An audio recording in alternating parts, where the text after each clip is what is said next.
Husband sneering. Still throwing yourself at men for attention, I see. Wife calmly. That man was the forensic accountant tracing your embezzlement. By the way she slides the papers across the table, you can tell these are updated divorce papers.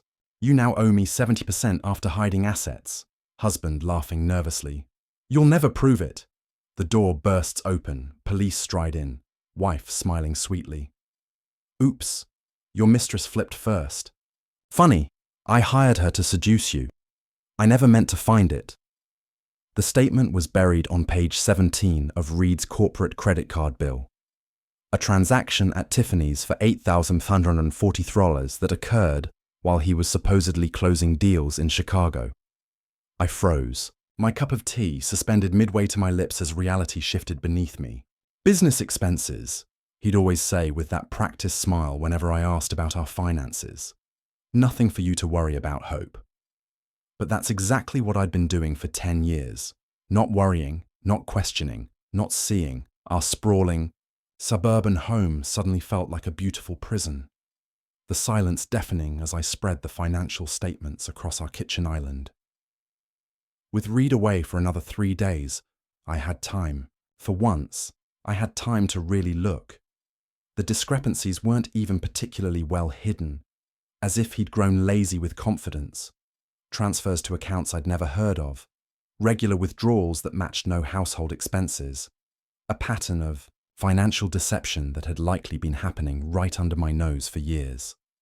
Before we begin, I want to take a moment to thank each of you for being part of this incredible journey. If you're enjoying these stories of empowerment, consider subscribing. It's completely free and helps us build this amazing community. Let's dive in. I remember touching my wedding ring, twisting it nervously as I had so many times before when Reed would sigh dramatically at my questions, making me feel small for asking. You never did understand business, Hope, he'd say, his voice dripping with that particular brand of condescension he reserved just for me. That's why I handle the money. Stick to your charity work. My charity work? The irony wasn't lost on me. I'd spent years raising funds for domestic violence victims while slowly becoming a different kind of victim myself. I opened my laptop and began taking photos of everything, my hands trembling, but my mind suddenly startlingly clear. The trembling wasn't from fear this time. It was adrenaline. Something inside me had finally cracked open. The gaslighting started so gradually I barely noticed. Early in our marriage, it was almost charming how Reed would tease me about my terrible memory when I'd recall conversations differently than he did. That's not what happened, babe, he'd say with a laugh. But it's cute how you mix things up. Year in, I stopped trusting my own recollections entirely, conceding to his version of events to avoid the exhausting arguments that would follow if I didn't. If you say so, Reed became my mantra, the path of least resistance. By year 5, the public humiliations had become routine. At his office Christmas party, I'd mentioned reading an article about market fluctuations. Reed had placed his hand on my shoulder, squeezing just a little too hard as he smiled at his colleagues. Don't mind Hope, he'd said, his voice light but his eyes cold. She thinks reading the Wall Street Journal headline once makes her Warren Buffett. Stick to your strengths, honey. You look beautiful tonight, and that's what matters. Everyone had laughed politely. I'd smiled too, dying inside as I always did. Later that night, I spent an hour crying silently in our bathroom while Reed slept soundly, untroubled. The isolation happened next. My friends didn't understand our lifestyle. My sister was jealous of our success. My parents never approved of ambition. One by one, Reed found reasons to cut the connections to my support network until it was just him and his version of reality, which I was expected to accept without question. The charity gala last month was where something finally broke inside me.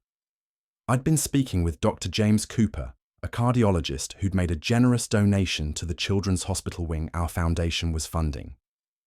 We were discussing the impact of early intervention programs when Reed appeared at my side, champagne flute in hand and that familiar social smile plastered on his face.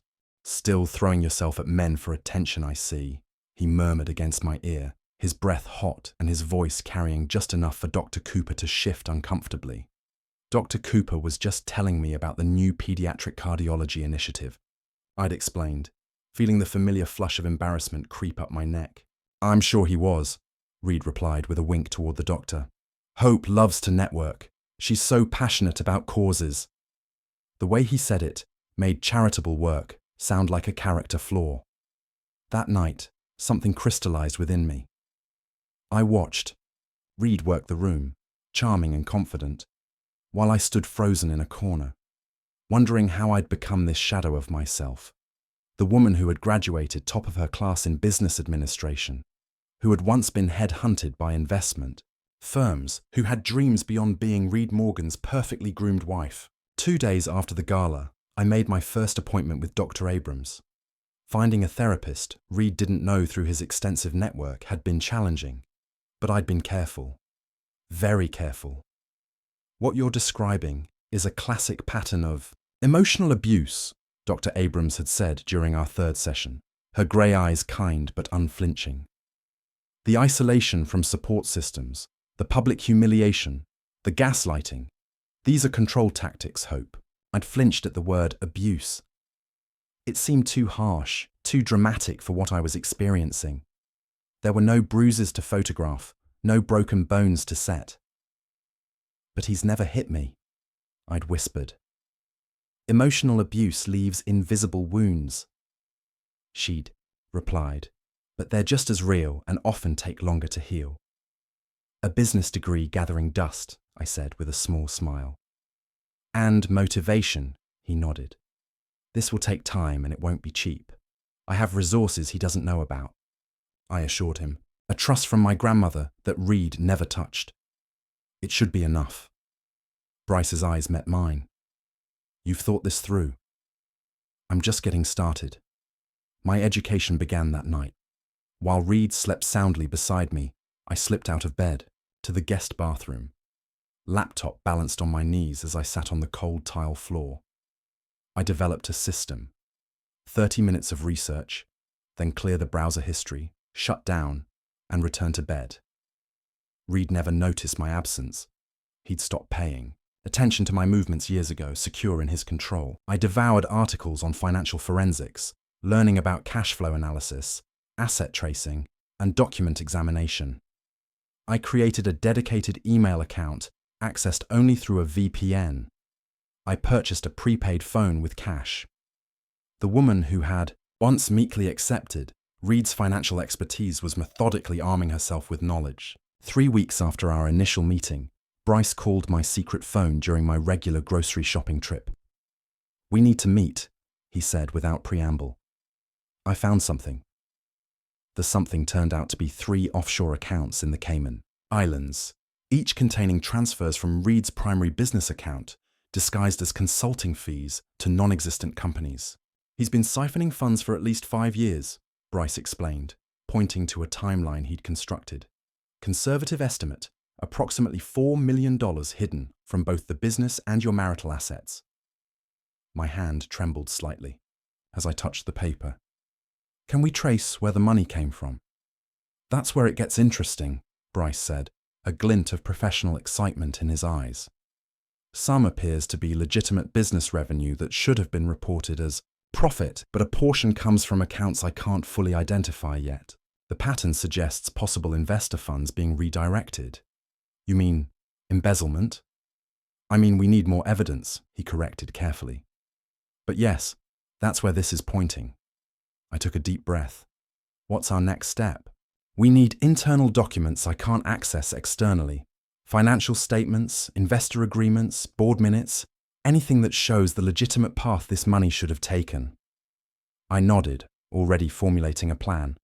I can get those. My documentation system became an art form. I converted a weathered Kate Spade tote that Reed had always disdained into my mobile command center. A false bottom installed, it held a slim camera, my secondary phone, and a notebook with a coded system of my own devising. When Reed hosted business associates for dinner, I played my role perfectly. the attentive wife refilling wine glasses, then tactfully disappearing when conversation turned to business matters. But instead of retiring upstairs, I'd slip into Reed's study, photographing documents he'd carelessly left accessible. I developed a ritual for these covert operations, 20 minutes maximum focusing on specific documents. Bryce had requested I memorize the exact placement of everything in Reed's office. I developed a sixth sense for which floorboards creaked. The rush of fear and power was intoxicating. The offshore accounts were just the beginning. Working with Bryce, we uncovered a complex web of financial deception. Falsified profit reports to investors, manipulated tax filings, and systematic hiding of marital assets. Reed hadn't just been controlling our marriage, he'd built his entire career on manipulation and fraud. This goes beyond divorce proceedings, Bryce warned during one of our meetings. We're looking at potential federal charges. I'd nodded, unexpectedly calm. I need to speak with a lawyer. Catherine Wells's office projected exactly the kind of power I wanted in my corner. Understated elegance with steel underneath. At 62, she had a reputation as Boston's most formidable divorce attorney, known for her methodical dismantling of financial deceptions. Most spouses come to me with suspicions, and maybe a bank statement they found in the laundry, Catherine said, reviewing the precisely organized file I'd brought. You've practically built the case already. I had help, I acknowledged. She looked up, her keen eyes assessing me. This level of financial misconduct changes everything. We're not just talking about an equitable division of assets. With evidence of intentionally hidden marital property and possible criminal activity, we could potentially secure a significantly larger settlement. What percentage? I asked, the business major in me emerging. Typically, Massachusetts aims for equitable distribution, often around 50-50 in long-term marriages. But with this level of misconduct, her smile was sharp. I've secured up to 70% for clients in similar situations, and that's before we consider potential punitive damages. I absorbed this information silently. This is an extraordinary case, Mrs. Morgan, Catherine said, closing the file. But I should warn you. Men like your husband don't surrender quietly. He will fight back, possibly ruthlessly. Are you prepared for what comes next? For a moment, I saw flashes of the past decade. The subtle undermining, the controlled isolation, the calculated diminishment of my confidence. Then I remembered the steel I discovered within myself these past months. Call me Hope, I said. And yes, I'm more than ready.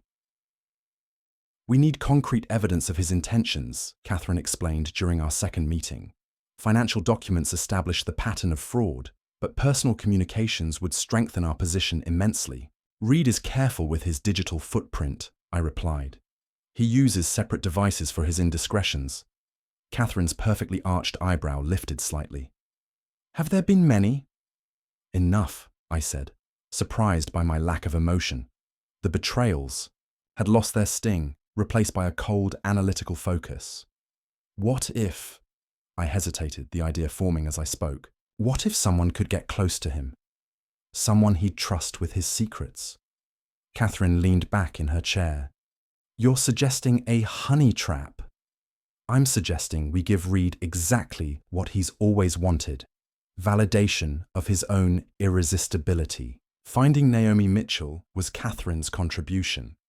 My niece is in law school at Boston University. She knows a student there. Brilliant, struggling financially, with theatre experience completely outside Reed's social circles. Naomi had the kind of beauty Reed couldn't resist. Confident, yet seemingly obtainable. We met at a small coffee shop near the university, where I laid out my proposition. Let me get this straight, she said, stirring her latte methodically. You want me to pretend to be interested in your husband, record his conversations, and get him to reveal financial misconduct? Yes, and you're not upset about the implications of this arrangement? I smiled thinly. Reed stopped being faithful about 3 months after our wedding. I'm well past jealousy. Naomi studied me with surprising intensity.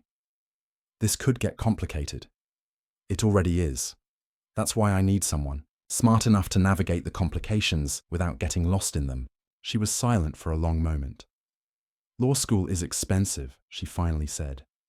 And working part-time at the library barely covers ramen. I can offer $20,000 plus bonuses for actionable evidence. All expenses covered, of course. Her eyes widened. Slightly. With that kind of money, I could graduate without additional debt. Consider it an alternative legal internship, just with better compensation than most. She laughed, then a genuine sound that surprised both of us. When do we start? The training sessions began the following week in my hotel room. Never my house. Never anywhere Reed might have connections. I created a detailed profile of my husband. Reed responds to intellectual challenge followed by deference, I explained, pacing as Naomi took notes. He likes to feel superior, but only after establishing that you're worthy of his time. Appeal to his expertise, but demonstrate enough knowledge to be interesting. What about physical preferences? Naomi asked pragmatically. I hesitated only briefly. Conservative in public, tailored dresses, nothing flashy. He dislikes obvious attempts at seduction. It makes conquest too easy. In private, he likes to feel in control. Naomi nodded, her expression professional. And what specific information are we looking for? Details about investor meetings, access to his private office, any mention of offshore accounts or entities called Meridian Holdings, Apex Consultants, or Blue Horizon Limited. We spent hours crafting Naomi's character, Naomi Reynolds, recent MBA graduate with family money looking for investment opportunities. We studied photographs of Reed's office, practiced conversation scenarios, and established emergency protocols. What if he doesn't take the bait? Naomi asked during our third session. I smiled. Reed has never met a challenge he could resist, especially one that strokes his ego. Creating Naomi's backstory required meticulous attention to detail. We established a digital footprint, carefully backdated social media profiles, a professional website showcasing her fictional investment portfolio, even business cards and letterhead for her family office. Everything needs to withstand scrutiny, Bryce advised as he helped construct her financial background. Reed will verify her story. We arranged for Naomi to accidentally meet Reed at his favorite lunch spot, an upscale bistro, where he took potential clients. She would carry investment prospectuses, appear frustrated by a phone call, and create an opportunity for Reed to offer assistance. The morning of their planned encounter, I felt an unexpected wave of nausea, not from jealousy, but from the strangeness of orchestrating this elaborate deception. For a moment, I wondered what had happened to the woman who once believed in direct communication and honesty. Are you sure about this? Naomi asked, seeming to sense my hesitation as we finalized details by phone. Yes, I replied firmly, pushing doubts aside. Reed forfeited honesty years ago. Watching the plan unfold through Naomi's recordings was surreal.